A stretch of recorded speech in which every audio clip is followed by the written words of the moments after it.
हाँ हाँ बिल्कुल जी। अच्छा आप ये बताइए कि पुरुषोत्तम जी, आप ये बताइए जो सरकार, आपको क्या लगता है कि इतने 10 महीने से आप लोग बैठे हुए हैं, सरकार आपकी बात मानेंगी या नहीं मानेगी? देखिए, सरकार बातें इसलिए नहीं मान रही है कि ये सिर्फ सरकार का मामला नहीं है। ये जो मोदी सरकार है, ये इस देश के अंदर कॉरपोरेट की सरकार है और ये इस देश के अंदर जो है जो WTO और वैश्विक वित्तीय संस्थानें हैं उनके दबाव में काम करने वाली सरकार है। और इसलिए ये अभी तक जो है अड़ी हुई है, क्योंकि इसने उनके साथ अपना अंदर का समझौता किया है। कॉरपोरेट से बड़ी पूंजी ली है, जिस पूंजी से ये इस देश के अंदर चुनाव जीतते हैं, जिस पूंजी से ये सरकारें बनाते बिगाड़ते हैं, तो इसलिए ये अभी अड़ी हुई है। लेकिन किसान इस देश का जो है वो बहुत धैर्य के साथ लंबी लड़ाई लड़ने वाला किसान है। आप जानती हैं कि जब अंग्रेज इस देश में आए थे तो 90 साल हमारे पुरखे लड़े उनके खिलाफ, और 90 साल तक लड़ते लड़ते हजारों शहादतें देते हुए देश को आज़ाद करा के छोड़े। इससे पहले भी ये जो इलाका जहां हम लोगों ने ये पड़ाव डाला है, इतिहास में अगर जाएंगे तो जब सिकंदर दुनिया को कब्जा करने के लिए निकला था तो इन्हीं लोगों के पुरखे थे जिन पुरखों ने सिकंदर की सेना को जो है थका दिया था भारत के बॉर्डर पर, और अंततः सिकंदर को अपनी सेना को लेकर के लौटना पड़ा था। तो इसलिए हम लोग कोई थकने वाले नहीं हैं, हम लोग कोई निराश होने वाले नहीं हैं।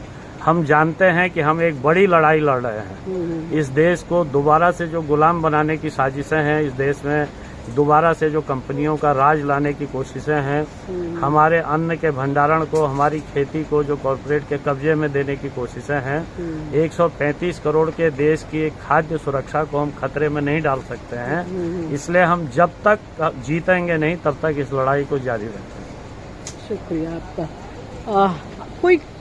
कल कोई अदालत में भी कोई सुप्रीम कोर्ट में फैसला हुआ, वो कौन सी यूनियन है, क्या है उसका? देखिए, अब 10 महीने से तो आप लोग भी दिल्ली के बॉर्डरों पर घूम रहे हैं। किसान महापंचायत नाम की ना आपने कोई किसान संगठन देश में देखा होगा, ना यहाँ बॉर्डरों में देखा होगा। तो ये जो मोदी सरकार है, जो गृह मंत्रालय है, जो भारतीय जनता पार्टी और RSS है, वो हर तरीके की तिकड़म इस आंदोलन को फेल करने के लिए लगा चुकी हैं। जितने दांव उनके थे सब फेल हो गए हैं। अब उन्होंने फर्जी संगठनों को बना करके अदालत की शरण में जा करके अदालत के जरिए वो सोचते हैं कि वो इस आंदोलन को यहाँ से उठवा देंगे।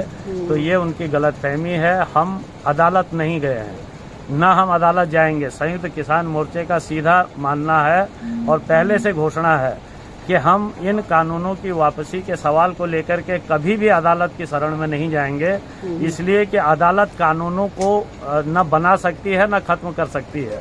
अदालत तो कानूनों की व्याख्या कर सकती है, कानून तो संसद को बनाने हैं, कानून सरकारों को बनाने हैं। इसलिए हमारी लड़ाई सरकार के खिलाफ है। हम अदालत में इस सवाल पर न गए हैं, न जो है अदालत के कोई आदेश इस सवाल पर हम पर लागू होते हैं। ये कौन लोग हैं किसान महापंचायत वाले? अब ये तो हम भी नहीं जानते हैं कौन है, लेकिन इतना जरूर जानते हैं कि ये भारतीय जनता पार्टी RSS का ही खेल है। ठीक है। ये जो MSP पे कह रहे हैं कि सरकार कुछ सोच रही है, इस बारे में आपको क्या कहना है? देखिए, MSP गारंटी का कानून हमारी डिमांड है, लेकिन सिर्फ MSP पे गारंटी का कानून बन जाए और ये 3 कानून रह जाएं तो वो कानून हमारे किसी काम का नहीं है। इसलिए नहीं है कि इस देश के अंदर हम जानते हैं कि जनता के हित में जितने कानून हैं वो लागू नहीं होते हैं, और जनता के खिलाफ जो कानून होते हैं वो सब लागू होते हैं।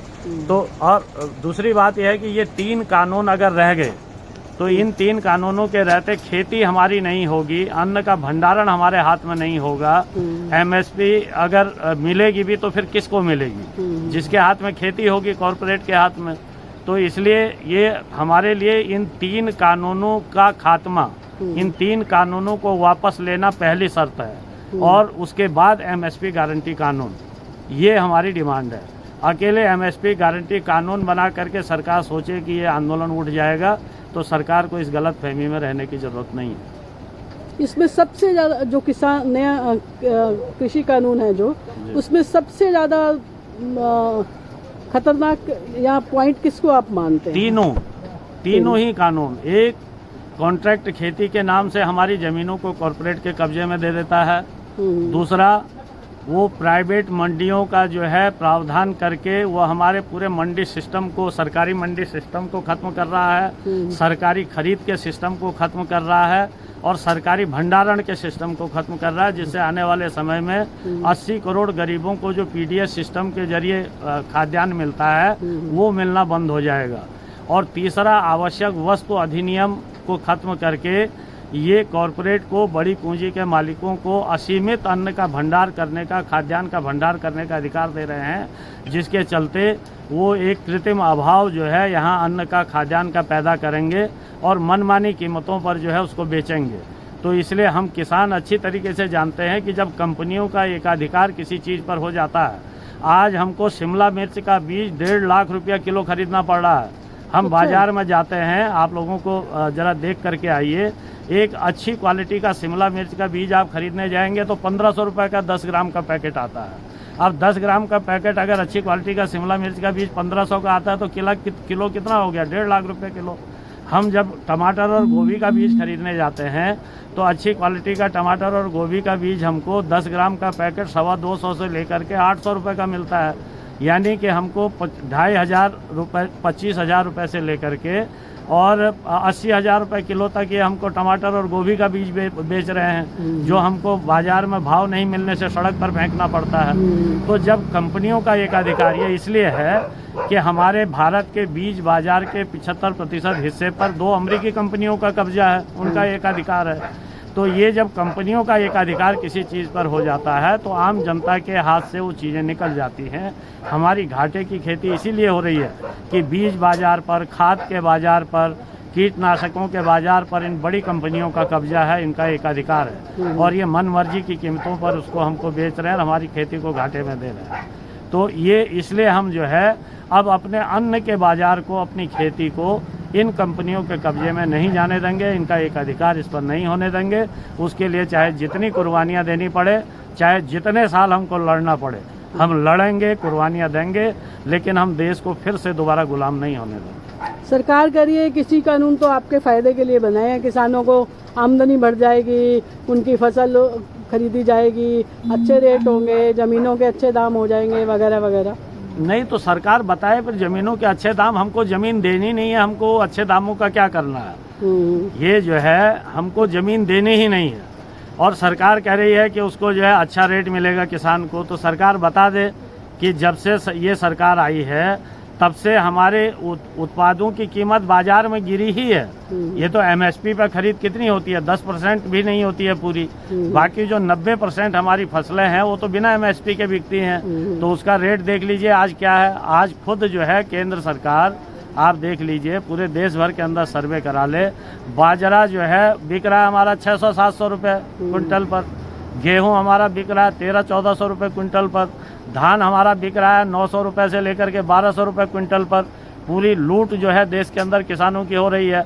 आज जिस तेल को ये 200 रुपये लीटर बेच रहे हैं, उस तेल का, वो तेल जिस सरसों से बनता है, 2 साल पहले इन्होंने 2500 रुपया, 2700 रुपया जो है क्विंटल के हिसाब से हमारा सरसों लूट लिया, स्टॉक कर लिया। आज उसको जो है ये कंपनियां जो है, अडानी की कंपनी है, दूसरी कंपनियां हैं जो धीरे धीरे तेल के बाजार पर जो है, खाद्य तेल के बाजार पर एकाधिकार करने जा रही हैं। आज वो 2700 रुपया क्विंटल, 2500 रुपये क्विंटल लिए हुए हमारे लाई को जो है, उसका तेल हमको 200 रुपये क्विंटल में बेच रहे हैं, 200 रुपये लीटर में बेच रहे हैं। तो ये जो पूरा लूट है, इस लूट के लिए ये सारे कानून लाए गए हैं और हम इन कानूनों को जो है इस देश के अंदर लागू नहीं होने देंगे। सरकार तो कहती है कि वो आपको आर्थिक सहायता भी देती है, 2000, 6000। नहीं, हमको वो भीख नहीं चाहिए। आप जो है मान लीजिए 1-2 एकड़ वाला किसान है, वो 2 एकड़ वाला किसान अगर जो है 20 क्विंटल धान बाजार में बेचा तो 20 क्विंटल धान में उसको 800 रुपये प्रति क्विंटल के हिसाब से अगर नुकसान हो गया तो कितना हो गया उसको 16,000 का नुकसान हो गया।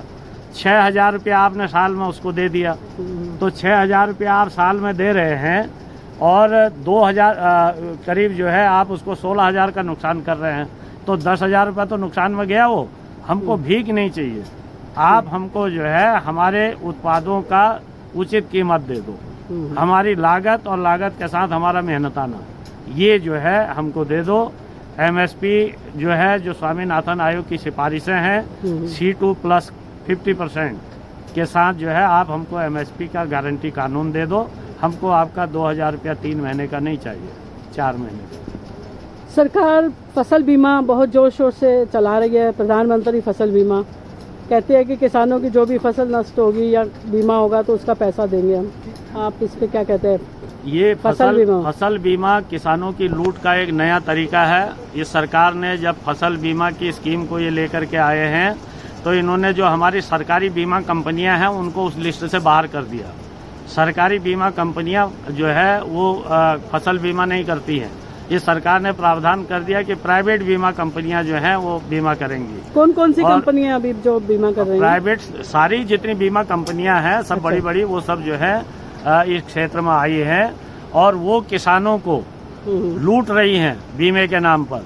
एक एक उदाहरण आपको ऐसे मिलेंगे कि 11,000 रुपया किसान से प्रीमियम लिया गया और किसान को जब नुकसान हो गया तो उसको पता चला कि 100 रुपया आप जो है मुआवजा दे रहे हो। तो ये बड़ी लूट है। हजारों हजार करोड़ रुपया हर साल ये बीमा कंपनियां किसानों से लूट रही हैं और किसानों को जो है बीमा जो है सही ढंग से नहीं दिया जा रहा। आपकी आगे की रणनीति क्या रहेगी किसान मोर्चा और हम लोग यहाँ डटे हैं। देखिए आप जरा कैमरा घुमा करके हमने जो है मई 2024 तक का इंतजाम कर लिया है। मई 2024 तक हम यहीं हैं और ये सरकार 3 कानूनों को वापस ले, MSP गारंटी का कानून बनाए, बिजली बिल को जो है वापस ले 2020 को, नहीं तो 2024 में अपना बोरिया बिस्तर बांटने की तैयारी करें, उसके बाद ही हम लोग। ये क्या हुआ? टायर वायर फट गया होगा कोई? हाँ अच्छा ट्रांसफार्मर। हाँ देखा मैंने, बिल्कुल एकदम पक्का इंतजाम हुआ है। शुक्रिया पुरुषोत्तम शर्मा जी।